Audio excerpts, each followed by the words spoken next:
प्रिय विद्यार्थियों, आज ई क्लास में एक बार पुनः आपका स्वागत है।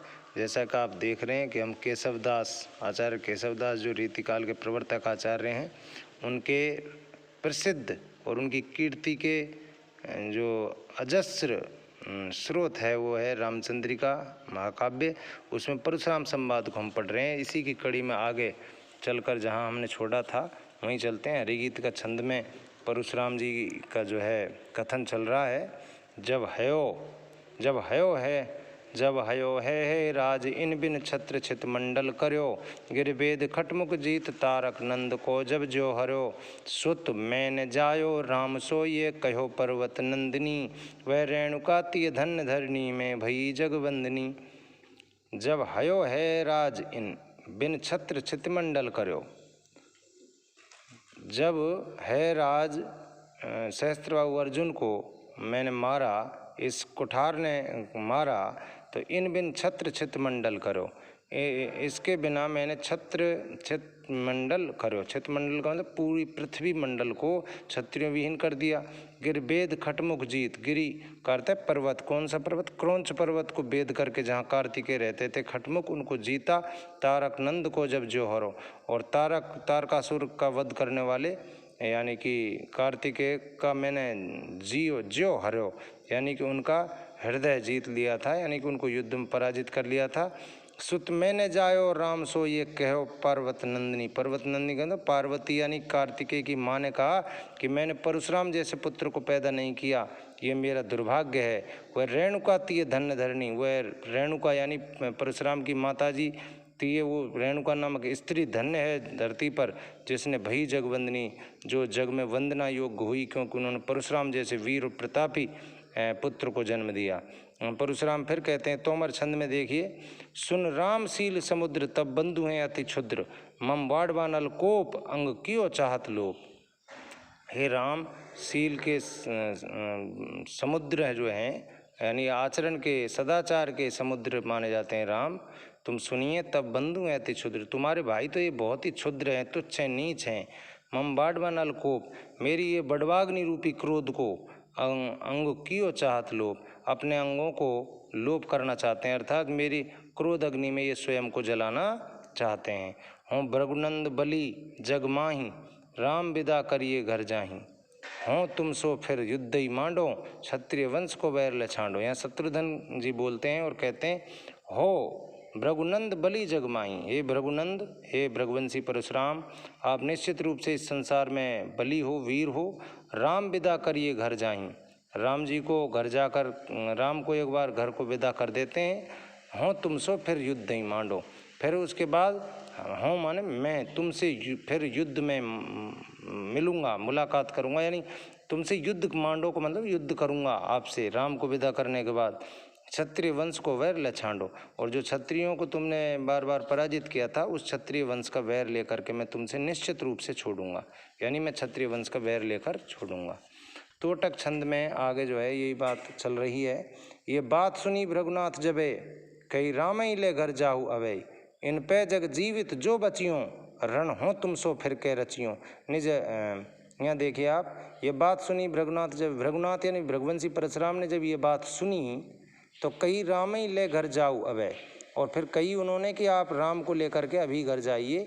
इन पे जग जीवित जो बचियों, इस पर यदि शत्रुघ्न कह रहे हैं, शत्रुघ्न से, इस शत्रुघ्न से यदि संसार में आप जीवित बचोगे, तो रण हो तुम सो फिर के रचियों, तो फिर मैं तुमसे आकर के जो है युद्ध लड़ूंगा। तो यहाँ ये बात परशुराम जी कहते हैं कि राम को अब घर जाने दीजिए, और मैं इस शत्रुघ्न से युद्ध रचूंगा, और उस युद्ध में यदि बच जाऊंगा इस शत्रुघ्न से, तो आकर फिर राम से युद्ध कर लूँगा। तो यहाँ पर देखिए दोहा जो छंद में बात रखी है कि निज अपराधी क्यों हतों, गुरु अपराधी छांड, ताते कठिन कुठार अब राम ही सो रण मांड। फिर वो सोचते हैं एक क्षण के लिए कि मेरे निजी अपराधी को क्यों हतों मन मारूं। गुरु अपराधी छांड, गुरु यानी मेरे भगवान शंकर के जो अपराधी हैं, राम जिन्होंने धनुष छोड़ा है, तो ये तो मेरा अपराधी है जो मुझसे बहस कर रहा है और वाद विवाद कर रहा है। इन अपराधियों, छोटे मोटे अपराधियों को क्यों मारूं। गुरु अपराधी छांड, ये जो मेरे गुरु का अपराधी है, गुरु का धनुष तोड़कर राम ने जो अपराध किया है, इसे क्यों छोड़ा जाए, इसे ही मारूंगा। ताते कठिन कुठार। अब हे कुठार, हे परसे, तो इससे कठिन ये है कि रामेश्वर रणमांड, इससे बेहतर तो ये कि मैं राम से ही युद्ध लड़ूं। भूतल के सब भूपन को मद, भोजन तो बहुभांत की होई। विजय छंद में देखिए वीर भावों की छंद है ये। तो यहाँ परशुराम जी ये घोषणा करते हैं, भूतल के सब भूपन को मद, भोजन तो बहुभांत की होई। मोद सुतारक नंद की भेद, पछावरी पान सिराय हुई। खीर खडानन को मद के सब, सो पल में कर पान लियोई। राम तियारे कंठ को सोनित, पान को चाहे कुठार की होई। कि हे राम, तुम्हारे खून ये मेरा परसा पीना चाहता है। जिस परुष ने क्या क्या काम किए, भूतल के सब भूपन को मद, भूतल यानी इस समस्त पृथ्वी के समस्त भूप राजाओं के मद यानी अहंकार को का भोजन कर बहुभांत की हुई। अनेकों प्रकार से उस अहंकार का भोजन इन्होंने किया है इस परसे ने। मोद सुतारक नंद की भेद, पछावर पान सेरा होरी। और बड़े आनंद पूर्वक तारक नंद यानी कार्तिकेय, तारकासुर का वध करने वाले कार्तिकेय का मद को यानी भेद करके पछावरी पान की सिराय हुई। उनके उसको रायता का, पछावरी का मतलब है रायता, उस रायते का पान बहुत ही आनंद पूर्वक और अपने हृदय को शांति प्रदान की है। खीर खडानन को मद केशवदास जी कहते हैं कि सडानन यानी कि कार्तिकेय के मद का, अहंकार का जो दूध का पान इसने किया है, सो पल में कर पान लियोरी, एक पल में ही पान कर लिया। अर्थात कार्तिकेय के मद का भी अहंकार को भी इसने विगलित किया है। राम तियारे कंठ को सोनित, हे राम, अब तुम्हारे कंठ का सोनित का अर्थ है तुम्हारे कंठ का जो रक्त है उसका पान को चाहे कुठार की ओरी, उसका पान करना चाहता है कौन, मेरा ये कुठार, मेरा ये कुठार। अब राम तुम्हारे जो है कंठ का रक्त पान करना चाहता है, अर्थात ये कुठार अब तुम्हें मारना चाहता है। और लक्ष्मण यहाँ पर क्या कहते हैं, जिनको ही अनुग्रह वृद्धि करे, जिनको ही अनुग्रह वृद्धि करे, तिनको किम निग्रह चित्त परे। जिनको जग अच्छत शीश धरे, तिनको तन सच्छत कौन करे। त्रोटक छंद है, बहुत ही सुंदर छंद है, वीर भावों की अभिव्यक्ति और वहन करने में समर्थ है। जिनको ही अनुग्रह वृद्धि करे, जिन राम का अनुग्रह कृपा से ही व्यक्ति वृद्धि करते हैं, अर्थात जिनका अनुग्रह हमेशा वृद्धि करता है। तिनको किम निग्रह चित्त पर है, क्या उनका निग्रह यानी उनको किसी तरह बंदी बनाया जा सकता है, यानी उनको किसी तरह रोका जा सकता है। जिनको जग अच्छत शीश धरे, और जिनका ये संसार जिसको शीश पर धरता है यानी कि जिनका सम्मान करता है, तिनको तन सच्छत कौन करे, उनके तन को, उनके शरीर को सच्छत मान घायल कौन कर सकता है। अर्थात ऐसे श्री राम को आप युद्ध में नहीं जीत सकते। यहाँ लक्ष्मण बड़े तर्कपूर्ण व्यंजना करते हैं। तो परशुराम जी क्या कहते हैं विशेषक छंद में देखिए, हाथ धरे हथियार सबे तुम सोवत हो, मारन हारे देख कहा मन छोबत हो। क्षत्रिय के कुल वैकिम बैनन दीन रचो, कोटि करो उपचार न केसो मीच बचो।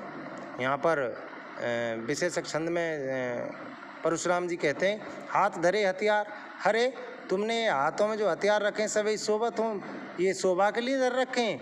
मारन हारे देख, मुझ मारने वाले को देख करके कामन शोभत हो।